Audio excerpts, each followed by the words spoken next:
નમસ્કાર વિદ્યાર્થી મિત્રો, લાસ્ટ ટાઈમ કેટલાક ટેકનિકલ પ્રોબ્લેમ લીધે આપણે લેક્ચર બનાવી શક્યા નહોતા. તો આજે આપણે જે મેં તમને હોમવર્કમાં જે એક્ઝામ્પલ આપ્યા હતા એ એક્ઝામ્પલનું આપણે સોલ્યુશન અહીંયા આગળ કરીશું. તો સૌથી પહેલાં આપણે હોમવર્કમાં એક દાખલો હતો કે t=0 સમયે કાર A અને B ઉગમ બિંદુથી અનુક્રમે 100 મીટર અને 200 મીટરના અંતરે છે. બે કાર છે A અને B. આ બંને કારો શરૂઆતમાં t=0 સમયે ઉગમ બિંદુથી 100 મીટર અને 200 મીટરના અંતરે છે. તો માની લઈએ કે ઉગમ બિંદુ બનાવવા માટે આપણે કેટલીક રેફરન્સ અક્ષ લઈ લઈએ. ધારો કે આને t=0 સમયે A નામની જે કાર છે એ ઉગમ બિંદુથી ધારો કે 100 મીટરના અંતરે છે અને B નંબરની જે કાર છે એ ઉગમ બિંદુથી 200 મીટરના અંતરે છે. ઓકે, આગળ જોઈએ.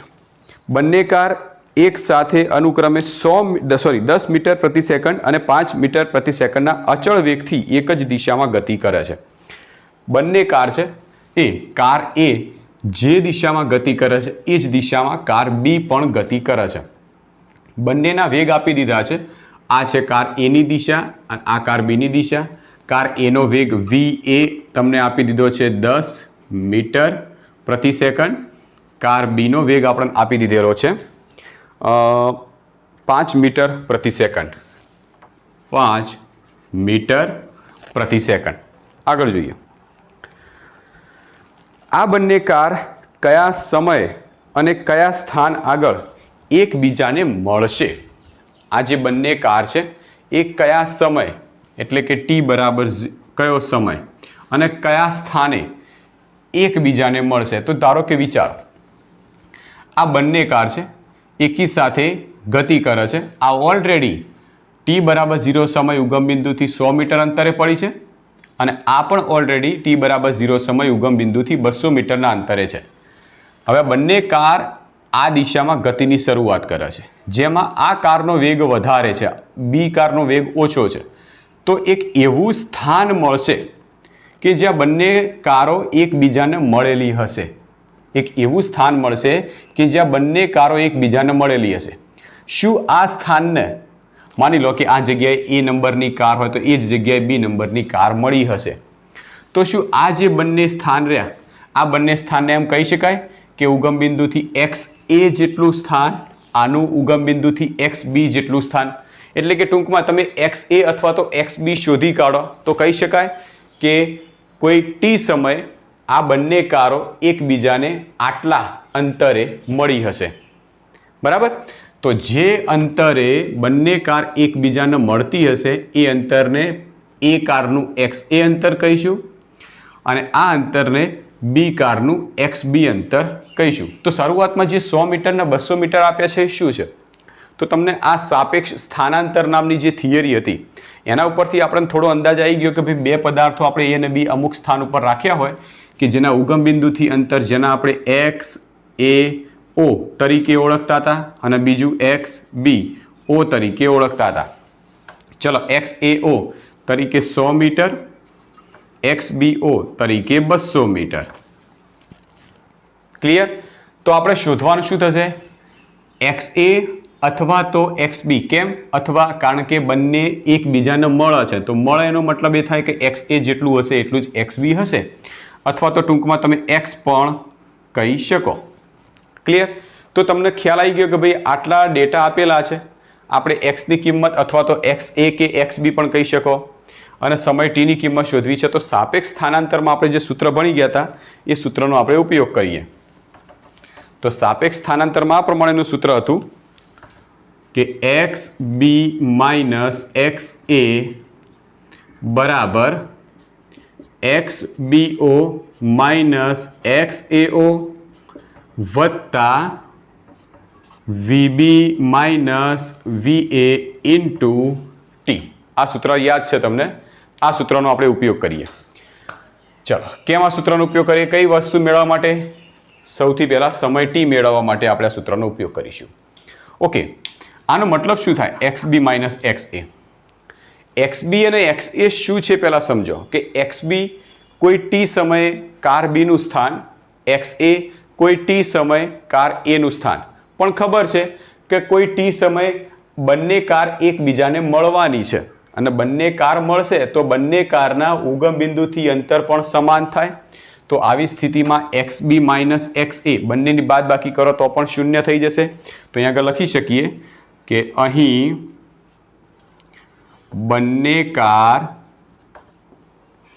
એકબીજીને મળતી હોવાથી એક્સ બી બરાબર એક્સ એ. તો ધેરફોર બંનેની બાદબાકી શૂન્ય થઈ જાય.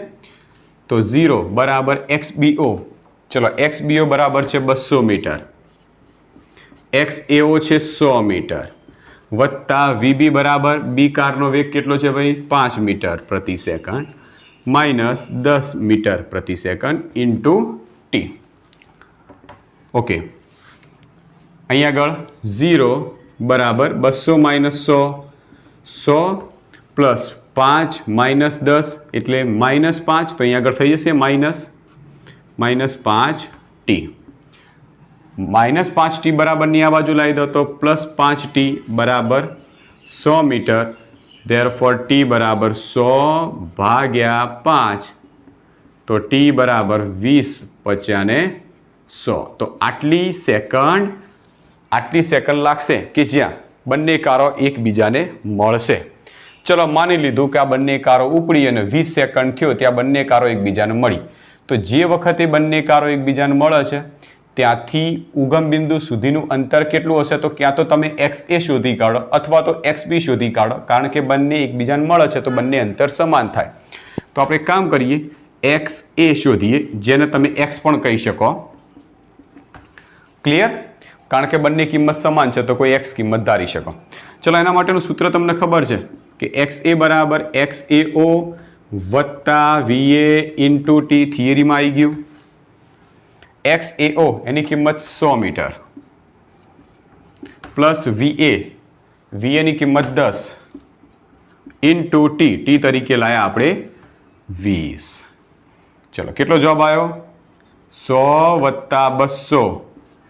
ધેરફોર એક્સ બરાબર 300 મીટર અંતરે બંને કાર એકબીજાને મળશે. એટલે 20 સેકન્ડ સમય બંને એકબીજાને મળશે, સાથે સાથે 300 મીટર અંતરે બંને એકબીજાને મળશે. ચલો ત્યારબાદ એક બીજો દાખલો લઈએ જે મેં તમને હોમવર્ક માટે આપ્યો હતો.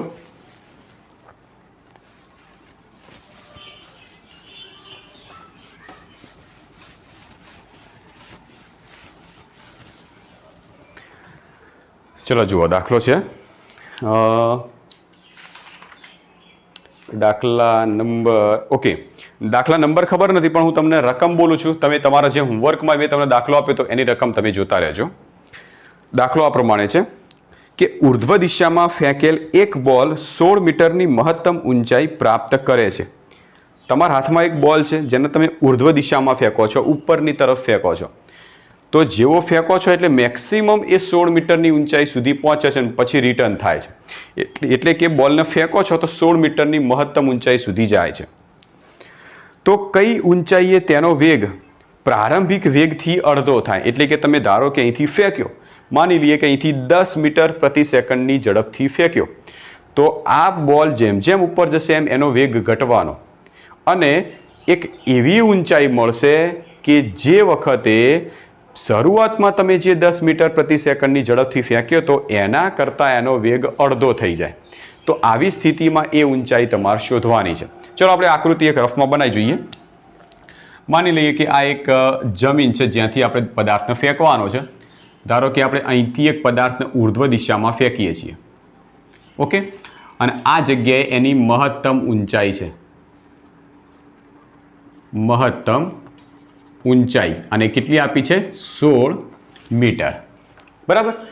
ધારો કે આ બોલ તમે જેવો ફેંક્યો અને ફેંક્યો બોલ ધારો કે આ જગ્યાએ આવ્યો, આ જગ્યાએ, અને આ એક એવું સ્થાન મળ્યું કે જ્યાં વેગ જે પ્રારંભિક વેગ હતો એના કરતાં કેવો થઈ જાય? અડધો થઈ જાય. તો આવી સ્થિતિ વખતની ઊંચાઈ આપણે h એની ગણતરી કરવાની. ચલો એને h ડેશ નામ આપી દો અને 16 મીટર છે એને h નામ આપી દેજો. ખબર પડી ગઈ? તો અહીંથી બોલને ફેંકીએ છીએ તો મહત્તમ h જેટલી ઊંચાઈ સુધી જાય છે. હવે એવી ઊંચાઈ શોધો કે એ વખતે એનો વેગ પ્રારંભિક વેગ કરતાં અડધો થાય. એનો વેગ v એ પ્રારંભિક વેગ કરતાં અડધો થાય. બરાબર? તો ચલો આને માટે પહેલાં ડેટા બનાવીએ. તો સૌથી પહેલાં આપણે કન્ડિશનમાં શું વિચારીએ કે બોલને અહીંથી ફેંકીએ છીએ ઉર્ધ્વ દિશામાં મહત્તમ ઊંચાઈ પ્રાપ્ત કરે છે એના માટે વિચારીએ. તો સૌથી પહેલાં બોલને આપણે ફેંકીએ છીએ ત્યારે જેવો તમે ફેંકશો એટલે કોઈક v0 કોઈક પ્રારંભિક વેગથી ફેંકવાના છો. ધારો કે અહીંથી બોલને ફેંક્યો, એ બોલ v0 જેટલા પ્રારંભિક વેગથી ગયો એટલે v0ની કિંમત v0. આ બોલ જેવી મહત્તમ ઊંચાઈ સુધી જશે. હવે તમે સિમ્પલ વિચારો કે કોઈ પદાર્થને હું ફેંકું છું તો અમુક ઊંચાઈ પછી નીચે આવે છે. આમાં શું થશે કે તમે જેવો પદાર્થને ફેંકો છો તો અમુક ઊંચાઈ ઉપર જાય છે, જેની મહત્તમ ઊંચાઈ હશે એ ઊંચાઈ એક ક્ષણિક પૂરતો સ્થિર થાય. મતલબ કે મહત્તમ ઊંચાઈ વખતનો અંતિમ વેગ કેવો થશે? 0 થઈ જશે. અને આ વખતની મહત્તમ ઊંચાઈ d બરાબર લઈ લઈએ h મીટર, અથવા તો d બરાબર h બરાબર 16 મીટર. ઓકે, તો ચલો, તો સૌથી પહેલું કામ આપણે કરીએ કે આપણે કેટલા પ્રારંભિક વેગથી ફેંકીએ છીએ. સૌથી પહેલાં આપણે કેટલા પ્રારંભિક વેગથી દડાને ફેંક્યો એ પ્રારંભિક વેગનો ઉપયોગ કરીશું અને બીજી કન્ડિશનમાં જે વેગ કીધો છે એના અંદર એ પ્રારંભિક વેગની કિંમત મૂકી આ વેગ શોધી અને ઊંચાઈ આપણે શોધી દઈશું. તો ચલો, હવે આટલા ડેટા આટલી કિંમત આપી છે. હવે ખબર છે કે કોઈ પદાર્થને તમે ઉર્ધ્વ દિશામાં ફેંકો અથવા તો પદાર્થને મુક્ત પતન કરાવો તો પદાર્થ હંમેશા અચળ પ્રવેગી ગતિ કરતો હોય, કારણ કે કોન્સ્ટન્ટ એનો વેગ ઘટવાનો અથવા વધવાનો. અને કોન્સ્ટન્ટ જો વેગ ઘટતો હોય અથવા વધતો હોય તો અચળ પ્રવેગી ગતિ કહેવાય. તો આ ડેટા આપેલા છે એના માટે અચળ પ્રવેગી ગતિના સમીકરણનો ઉપયોગ કરીએ. તો અચળ પ્રવેગી ગતિના સમીકરણ મુજબ ચલો સમીકરણ લઈએ. કયું? v² માઇનસ v0² બરાબર 2ad. કેમાં લીધું? કારણ કે આ સમીકરણમાં કોઈ જગ્યાએ t નહીં, કારણ કે ડેટામાં આપણને t નહીં આપ્યા, સમય નહીં આપ્યો, એટલા માટે સમય વગરનું પદ લીધું. ઓકે, v² એટલે 0 માઇનસ v0 તરીકે તો v0 જ લેવાના છે બરાબર 2, અને એ તરીકે ગુરુત્વ પ્રવેગ એટલે એની કિંમત -g લઈશું. તો અહીંયા લખીએ ડેટામાં એ બરાબર -g લેવાના. આપણે કીધું હતું ને ગુરુત્વ પ્રવેગ હંમેશા નીચે લાગે. અને d તરીકે આપણે લઈશું ઊંચાઈ h. તો આ તો આ રીતે થયું -v0² બરાબર -2gh, માઇનસ માઇનસ કેન્સલ, તો v0² બરાબર 2gh અથવા તો v0 બરાબર √2gh. તો આ બંને ધારો કે તમને આ જે કિંમત મળી એ તમને પ્રારંભિક વેગ, તમે પદાર્થને આટલા પ્રારંભિક વેગથી ફેંક્યો હશે. તો પદાર્થને આટલા પ્રારંભિક વેગથી ફેંકો છો તો એક એવી ઊંચાઈ h ડેશ મળે છે કે જ્યારે એનો વેગ એ પ્રારંભિક વેગ એટલે વર્ગમૂળમાં 2gh થી અડધો થઈ જાય છે. તો એ વખતની આ ઊંચાઈ શોધવાની છે. તો બીજી કન્ડિશન માટે ફરીથી ડેટા બનાવી સૂત્રો બનાવીએ. ચલો, બીજી કન્ડિશન કઈ વિચારવાની? હવે દડાને ઉર્ધ્વ દિશામાં ફેંકો છો અહીંથી લઈ અને એનો વેગ જ્યારે પ્રારંભિક વેગ કરતાં અડધો થાય છે એટલો ભાગ ખાલી વિચારીએ. તો એટલા ભાગ માટે વિચારીએ તો પ્રારંભિક વેગ v0 તો v0 જ રહેવાનો છે. અંતિમ વેગ કેટલો થશે? તો અંતિમ વેગ એટલે આ જગ્યાએ અને આ જગ્યાએ વેગ થાય છે પ્રારંભિક વેગ કરતાં અડધો, તો અંતિમ વેગ v બરાબર v0/2 થયા. આ વખતની ઊંચાઈ જેને આપણે d તરીકે ઓળખીએ છીએ તો એ લઈ લઈએ h અને ગુરુત્વ પ્રવેગની કિંમત -g. તો બીજી કન્ડિશનના ડેટા મળ્યા. આ ડેટાનો ઉપયોગ કરીએ, અચળ પ્રવેગી ગતિના સમીકરણનો ફરીથી ઉપયોગ કરીએ. તો અચળ પ્રવેગી ગતિના સમીકરણ મુજબ કયું લઈશું? સેમ આ જ સમીકરણ, v² માઇનસ v0² બરાબર 2ad. ચલો, v², v તરીકે લઈશું v0². જો v નો સ્ક્વેર છે તો v0 નો સ્ક્વેર અને 2 નો વર્ગ એટલે 4. ઓછા v0² બરાબર 2 માઇનસ g ઇન્ટુ ડી તરીકે h ડેશ.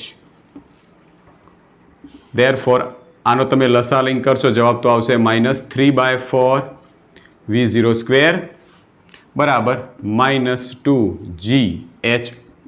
માઇનસ માઇનસ કાઢી દો, 2 બરાબરની આ બાજુ એટલે 8 થઈ જશે, તો 3/8 v0² બરાબર gh. ઓકે, હવે એક કામ કરીએ, v0² આપણે કિંમત લઈ લઈએ. આ રહીએ, સોરી, આ સીધી અહીંયા આગળથી મળી જશે 2gh. તો 3/8 2gh બરાબર gh. Okay, sorry, gh dash છે, અહીંયા h ડેશ. અહીંયા g કેન્સલ થઈ ગયા, અહીંયા એક 4 આવી જશે, તો કેટલા થશે? ઉપર રહ્યા 3h છેદમાં 4 બરાબર h dash. Therefore h dash બરાબર 3/4 અને h તરીકે મહત્તમ ઊંચાઈ જેની કિંમત કેટલી છે? 16 મીટર. ધેરફોર h ડેશ બરાબર 4 × 4 = 16 અને 4 તરી 12 મીટર. તો 12 મીટરની એક એવી ઊંચાઈ પ્રાપ્ત કરશે કે જ્યારે એનો વેગ એ પ્રારંભિક વેગથી અડધો થઈ જશે. બરાબર? તો આ રીતે આપણે દાખલો ગણી શકીએ. ત્યારબાદ આપણે એક દાખલો બીજો લઈએ જે તમને રકમમાં આપેલો હતો. એની રકમ આ પ્રમાણે હતી કે 30 મીટર પ્રતિ સેકન્ડની ઝડપે જતી ટ્રેન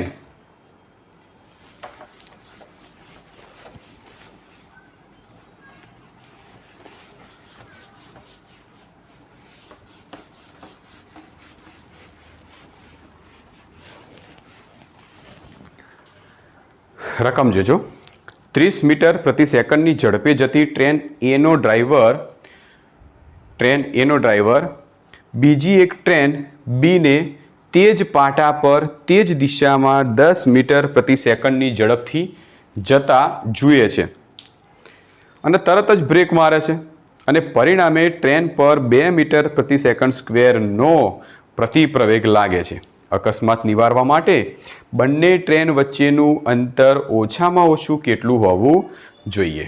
ઓકે, તમે જ્યારે કોઈ પણ દાખલા હોય તો એને તમે કાચી આકૃતિ દોરશો તો જ તમને ખબર પડશે. માની લો કે આ જગ્યાએ એક ટ્રેન બી જાય છે. હવે પાછળથી એક ટ્રેન આવે છે, ટ્રેન એ.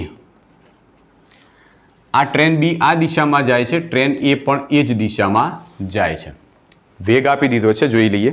30 મીટર પ્રતિ સેકન્ડની ઝડપે જતી ટ્રેન, એટલે આ જે ટ્રેન એ છે એની ઝડપ આપી દીધી, એટલે એનો વેગ આપી દીધો છે 30 મીટર પ્રતિ સેકન્ડ. ની ઝડપે જતી ટ્રેન એનો ડ્રાઈવર બીજી એક ટ્રેન જે છે એ બીને પાટા ઉપર એ જ દિશામાં 10 મીટર પ્રતિ સેકન્ડની ઝડપથી ગતિ કરતા જુએ છે. એટલે આ બી નંબરની ટ્રેન છે એનો વેગ આપી દીધો 10 મીટર પ્રતિ સેકન્ડ. હવે આ ટ્રેન છે જેનો વેગ છે 30 મીટર પ્રતિ સેકન્ડ. આ ટ્રેન છે એનો વેગ છે 10 મીટર પ્રતિ સેકન્ડ. તમને એટલી તો ખબર પડી ગઈ કે આ બંનેમાંથી એ નંબરની ટ્રેન ફાસ્ટ છે. હવે બંને એક જ પાટા ઉપર જઈ રહી છે, તો સ્વાભાવિક છે કે આ જે ટ્રેન એ છે જ્યારે ગતિ કરતી જશે કે જેનો વેગ વધારે છે, હવે એ જેવી આ ટ્રેન બીને જુએ છે, એટલે ટ્રેન એનો ડ્રાઈવર જેવી ટ્રેન બીને ગતિ કરતા જતી જુએ છે તરત જ બ્રેક મારે છે. અને ખબર છે કે જ્યારે આપણે બ્રેક મારીએ ત્યારે હંમેશા પ્રતિપ્રવેગ ઉત્પન્ન થાય, અને પ્રતિપ્રવેગની કિંમત આપી દીધી છે 2 મીટર. ઓકે, 2 મીટર પ્રતિ સેકન્ડ, એટલે માઇનસમાં લખી શકાય 2 મીટર પ્રતિ સેકન્ડ સ્ક્વેર. તમે પહેલાથી ઓલરેડી માઇનસ કરી દીધો, પ્રતિપ્રવેગ લાગતો તો એટલા માટે. ક્લિયર? ઓકે, તો એ તરત જ બ્રેક મારે છે. બ્રેક મારે એટલે અંદર પ્રતિપ્રવેગ ઉત્પન્ન થાય છે, જેના લીધે શું થશે કે આ ટ્રેન ધીમી પડતી એક એવું અંતર આપણે શોધવાનું છે કે ટ્રેન ધીમી પડે છે અને ધીમી પડતા આ ટ્રેનને અથડાય નહીં. એટલે ઓછામાં ઓછું બંને વચ્ચે કેટલું અંતર હશે, અને એવા વખતે ટ્રેન એનો ડ્રાઈવર જેવો બ્રેક મારે તો ટ્રેન બીને અથડાય નહીં. તો આ અંતર જેને આપણે x તરીકે ઓળખી દઈએ, તો એ અંતર આપણે શોધવું પડે. કેટલું થશે? તો સૌથી પહેલાં તો વિચારો કે ટ્રેન એ ગતિ કરતી હતી 30 મીટર પ્રતિ સેકન્ડથી. ટ્રેન બી પણ ગતિ કરતી હતી 10 મીટર પ્રતિ સેકન્ડથી. હવે એની સાપેક્ષમાં ટ્રેન બીનો તમે વેગ લેશો તો કેટલો મળશે? શું કહું છું ખબર પડી? કે ટ્રેન એની સાપેક્ષમાં ટ્રેન બીની સાપેક્ષમાં, એ નંબરની ટ્રેન ફાસ્ટ છે ને, માટે બીની સાપેક્ષમાં એનો વેગ, ટ્રેન બીની સાપેક્ષમાં ટ્રેન એનો વેગ, ચલો કેટલો થશે? તો એનો વેગ તો VAB બરાબર VA ઓછા VB. તો VA ની કિંમત 30 માઇનસ 10 બરાબર 20 મીટર પ્રતિ સેકન્ડ. આ કિંમત કઈ મળી? કે શરૂઆતમાં આ 30 મીટર પ્રતિ સેકન્ડથી જતી હતી, આ 10 મીટર પ્રતિ સેકન્ડથી જતી હતી. તો બીની સાપેક્ષમાં એનો વેગ, શરૂઆતનો વેગ આટલો હતો, જેને શરૂઆતના વેગને તો આપણે પ્રારંભિક વેગ કહીએ છીએ. તો તમને V0 ની કિંમત તમને આના ઉપરથી મળી ગઈ. હવે આપણે અંતર x શોધવું છે, તો કેવી રીતે શોધીએ? તો વિચારો કે એ નંબરની ટ્રેન ગતિ કરતી જતી હોય અને જો બ્રેક મારે તો અંતિમ સ્થિતિમાં શું થાય? તમે સાયકલ લઈને જતા હોય, તમે તાત્કાલિક કઈ વસ્તુ જુઓ છો અને બ્રેક મારો તો તમે ધીમે ધીમે કરતી તમારી સ્પીડ ઘટશે અને છેલ્લે શૂન્ય થઈ જવાની છે તમારી સ્પીડ, એટલે વેગ 0 થઈ જશે. તો અંતિમ વેગ કેવો થઈ જશે? V બરાબર 0. V બરાબર 0 કહેવાય, કારણ કે બ્રેક મારો એટલે અંતિમ સ્થિતિ વખતનો વેગ 0 થઈ જાય. તો V ની કિંમત મળી, V0 ની મળી, A ની મળી છે, X ની કિંમત શોધવી છે. તો અચળ પ્રવેગી ગતિનું કયું સમીકરણ વાપરીએ? સમય T ની કિંમત નહીં શોધવાની. ચલો વિચારો કે તમે કયું સમીકરણ વાપરશો કે જેથી તમને X ની કિંમત મળશે. ફટાફટ ચલો, તમને 2 મિનિટનો સમય આપું. કઈ કિંમત લેશો? કયું સમીકરણ વાપરશો? V² માઇનસ V0² બરાબર 2AX. ઓકે, અહીંયા લખી શકીએ કે અચળ પ્રવેગી ગતિના સમીકરણ મુજબ આ સમીકરણમાં કહી શકીએ કે V બરાબર 0 લેવાના, V0 બરાબર પ્રારંભિક વેગ જે આપણે લઈશું 20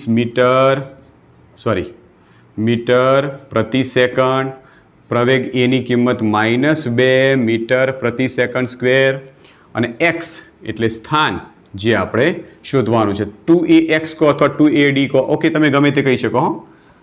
D અથવા તો x, D બરાબર x. કિંમત મૂકી દઈએ બધી. 0 ઓછા V0², તો 20 નો વર્ગ બરાબર 2, A તરીકે -2, D તરીકે x. માઇનસ 20 નો વર્ગ 400 બરાબર -4x થયા. માઇનસ માઇનસ કાઢી નાખો તો 400 બરાબર 4x. 4 આ બાજુ આવો તો 400 ભાગ્યા 4 એટલે થઈ જવાના x બરાબર 100 મીટર. એનો મતલબ એ થાય કે એ નંબરની ટ્રેન એ એનો ડ્રાઈવર બી નંબરની ટ્રેનથી 100 મીટરનું અંતર હશે અને જોશે તરત જ જો બ્રેક મારી દેશે તો બંને વચ્ચે અકસ્માત નિવારી શકાય. બરાબર છે? તો આ રીતે આપણે સિમ્પલ એક એક્ઝામ્પલ ગણી શકીએ છીએ. આના ઉપરથી આના પછી આપણે એક વધારાનો દાખલો લઈએ, એક બીજો એક્સ્ટ્રા દાખલો લઈ લઈએ. રકમ આ પ્રમાણે છે, એની હું રકમ લખું છું, તમે પણ રકમ લખતા રહેજો.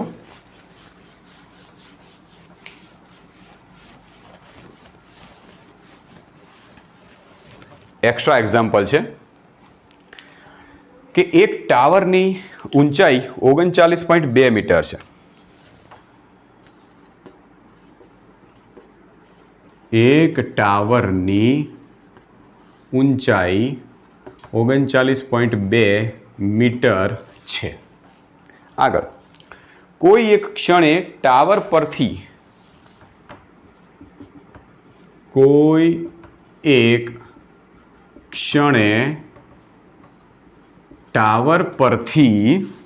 એક પદાર્થને મુક્ત પતન કરવા દેવામાં આવે છે. એક પદાર્થને મુક્ત પતન કરવા દેવામાં આવે છે. તો આગળ જુઓ, બરાબર તે જ ક્ષણે ટાવરના તળિયેથી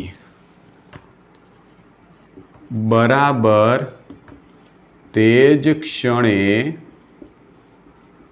ટાવરના તળિયેથી બીજા પદાર્થને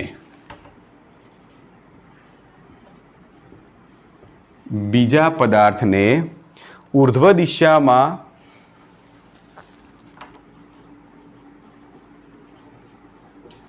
19.6 મીટર પ્રતિ સેકન્ડ ના વેગથી ફેંકવામાં આવે છે. ના વેગથી ફેંકવામાં આવે છે. તો તે બંને ક્યાં અને ક્યારે મળશે? તો તે બંને ક્યાં અને ક્યારે મળશે? ક્લિયર? ચલો હવે આપણે રકમ જે આપી છે એના ઉપરથી આપણે આકૃતિ વિચારીએ કે કેવા પ્રકારની આકૃતિ થશે. કે એક ટાવર આપી છે જેની ઊંચાઈ 39.2 મીટર છે. તો સૌથી પહેલા આપણે એક ટાવર લઈ લઈએ.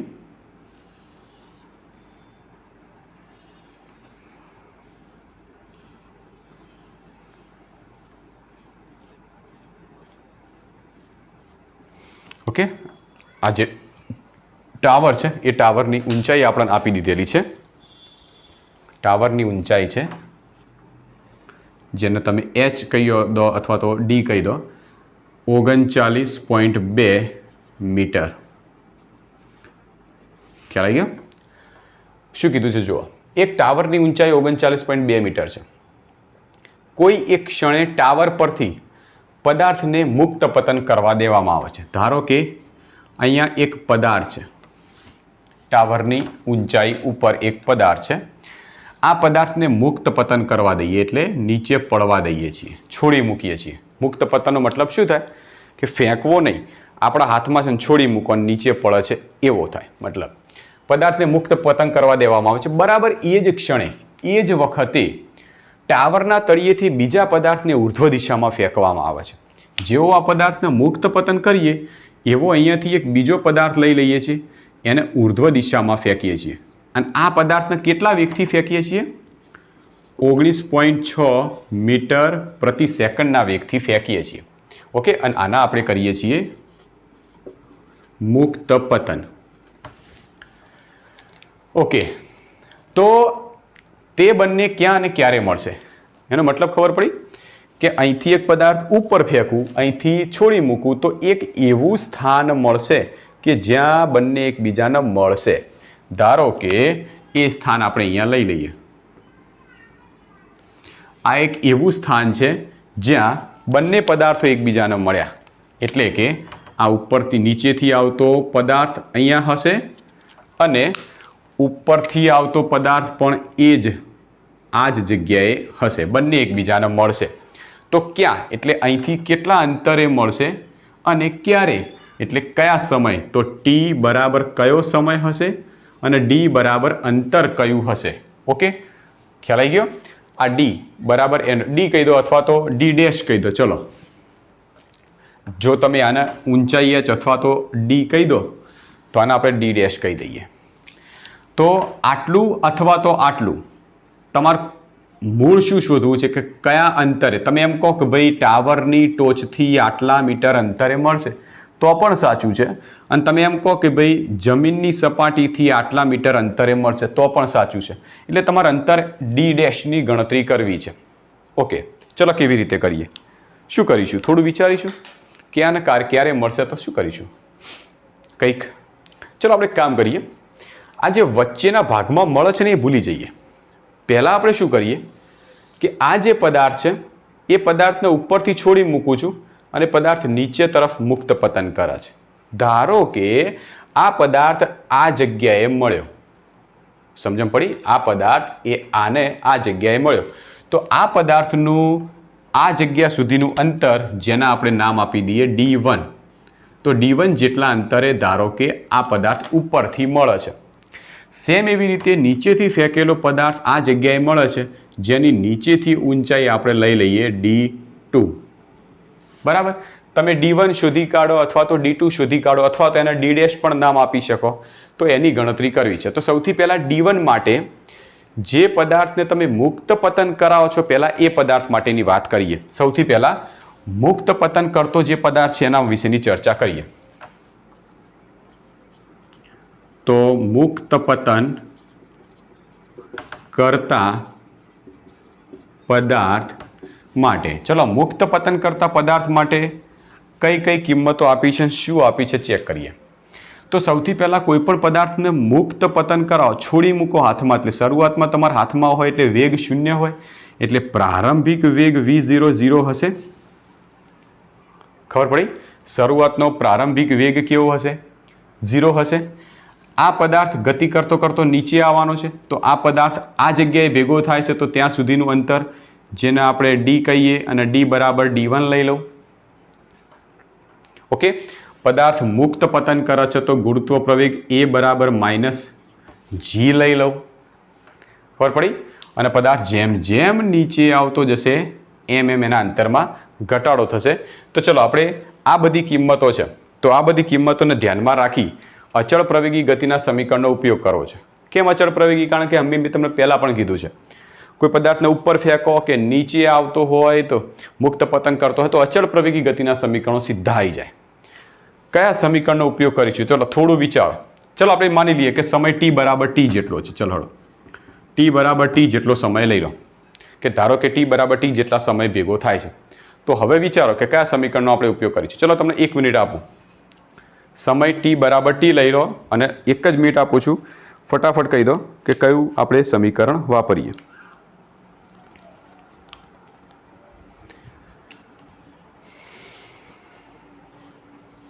આપણે સમીકરણ વાપરી શકીએ d બરાબર v0t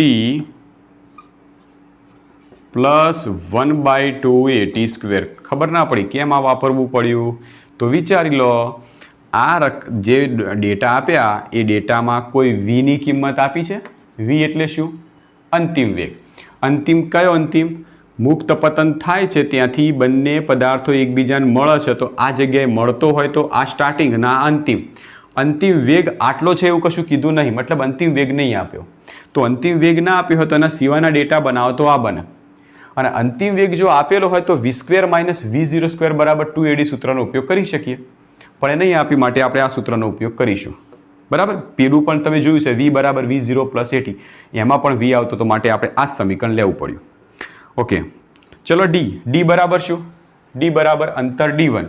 હવે મુક્ત પતન કરતો પદાર્થ હોય એટલે જેમ જેમ નીચે આવતો જાય એમ અંતરમાં ઘટાડો થાય, અને અંતરમાં ઘટાડો થાય તો d1 ની કિંમત થશે -d1. તો અહીંયા પહેલાથી જ માઇનસ લખી દઉં છું. v0 તો 0 છે, તો આ પદ આખું 0 થઈ ગયું, પ્લસ 1/2 એ તરીકે -g × t². therefore -d1 બરાબર -1/2 gt². therefore d1 બરાબર 1/2 gt². એટલે કે મુક્ત પતન પામતો પદાર્થ ઉપરથી d1 બરાબર 1/2 gt² જેટલા અંતરે આ નીચેથી આવતા પદાર્થનો મળશે.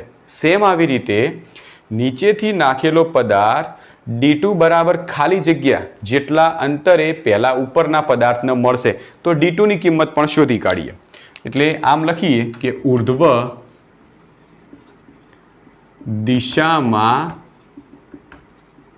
ફેંકેલા પદાર્થ માટે, ઉર્ધ્વ દિશામાં ફેંકેલા પદાર્થ માટે, એના માટે ગણતરી કરીએ. ચલો, ઉર્ધ્વ દિશામાં તમે પદાર્થને ફેંકો છો તો શરૂઆતમાં કેટલા વેગથી ફેંકો છો? તો શરૂઆતમાં તમે 19.6 મીટર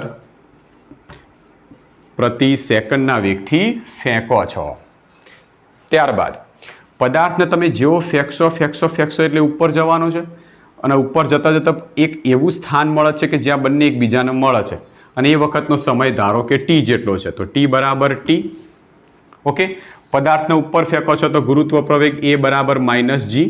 અને અંતર ડી બરાબર જેમ જેમ ઉપર જશે એમ આ અંતરમાં વધારો થવાનો, D2 અંતરમાં વધારો થશે, માટેની કિંમત આવશે પ્લસ D2.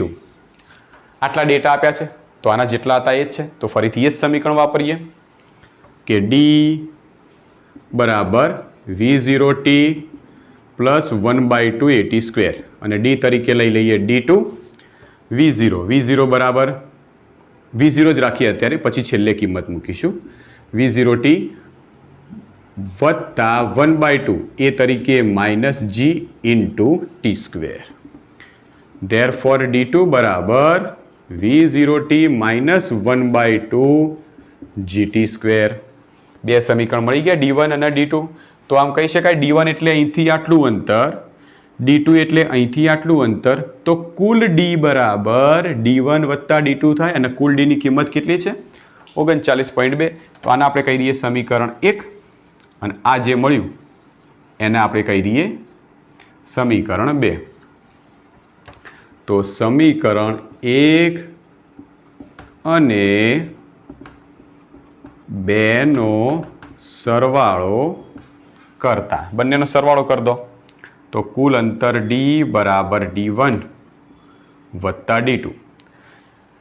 D1 ની કિંમત 1/2 GT² પ્લસ D2 ની કિંમત V0t માઇનસ 1/2 GT².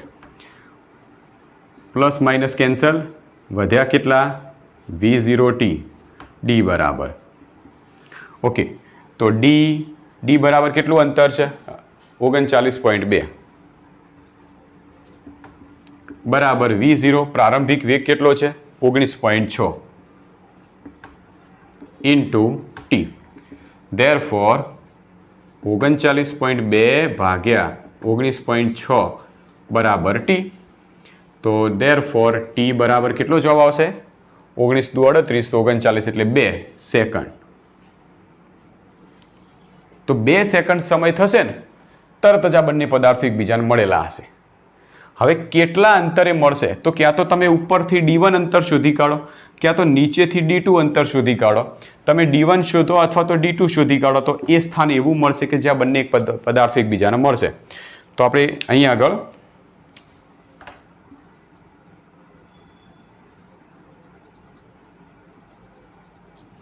D1 વાળું જે સમીકરણ હતું એના અંદર કિંમત મૂકી દઈએ T ની. તો D1 બરાબર 1/2 G તરીકે લઈ લઈએ 9.8 અને T તરીકે લઈએ 2 એનો વર્ગ. Therefore D1 બરાબર 2 કેન્સલ થઈ જશે, તો 9.8 ગુણ્યા 2 એટલે 19.6 મીટર. તો એનો મતલબ શું થયો કે D1 એટલે ઉપરથી લઈ 19.6 મીટર અંતર થશે ત્યારે બંને પદાર્થો એકબીજાને મળ્યા હશે. અથવા તો તમે નીચેથી લઈ શોધવું હોય તો D2 નું સમીકરણ એના અંદર કિંમત મૂકો, બરાબર, તો તમને કિંમત મળી જશે. તો આવી રીતના આપણે દાખલા ચેપ્ટરમાં ખાસ જે JEE નીટની જે એક્ઝામ હોય છે એ એક્ઝામ જો ક્લિયર કરવી હોય, એ એક્ઝામમાં જો સોલ્યુશન કરવું હોય તો આવી રીતના એક્ઝામ્પલ સૌથી વધારે પૂછાય છે. જે મોસ્ટ ઇમ્પોર્ટન્ટ એક્ઝામ્પલ છે આપણે એ જ ગણાવવાનો પ્રયત્ન કર્યો છે, બરાબર. બીજા 2 થી 3 જેવા એક્ઝામ્પલ બાકી છે થોડા અલગ રીતના, એ આપણે નેક્સ્ટ લેક્ચરમાં લઈ લઈશું.